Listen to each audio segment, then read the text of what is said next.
last of the three workflows I'll be showing today is of the 3' poly A tail heterogeneity data analysis workflow.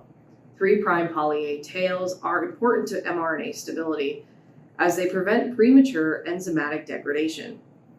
3' poly A tails are added during the polyadenylation process and can be of various lengths.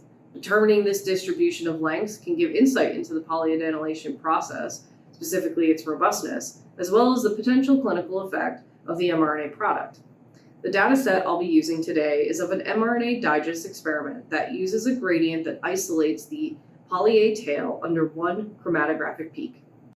For this data set, we digested the mRNA with RNase T1 and followed a similar workflow to the previous digestion of the sgRNA.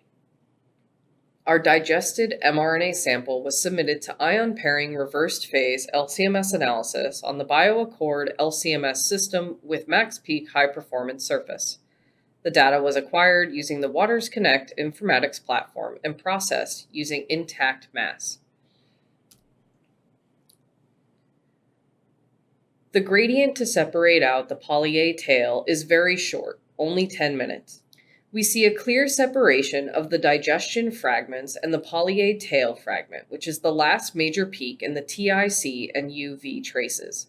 The rapid chromatography compresses the other digested fragments, but still resolves the poly A tail. The extracted ion chromatogram under the isolated poly A tail peak is very complex, with overlapping M/Z distributions and lots of adducts. However, IntactMass can process this data and give us exact mass measurements for a distribution of poly A tail lengths for this mRNA sample.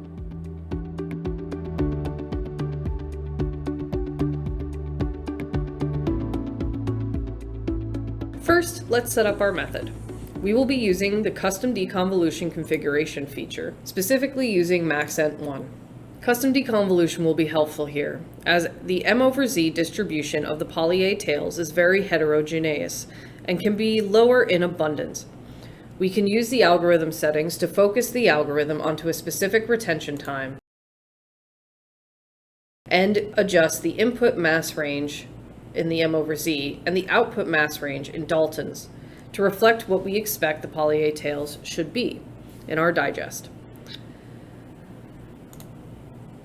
Next, we can have IntactMass identify multiple poly A tail lengths at once using the N+R adenosine modifier in the modifier section of this method. First, you can sort by molecule type, scroll down to the oligonucleotide section, find our N+RA, and add that to our selected modifiers list.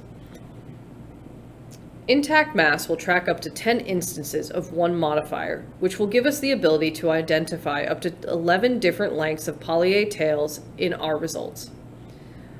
Finally, we will need to up the tolerances for the pass and warning limits. Because poly A tails are very large, typically over 100 nucleotides, the ppm limit will need to be relaxed for IntactMass to identify them correctly. Now, let's see how IntactMass has processed our results. In the results table of our selected injection, you can see that the first poly A tail mass has been used as an expected mass. You may need to try a few different theoretical masses to find the one that will give you the right distribution of lengths for your sample.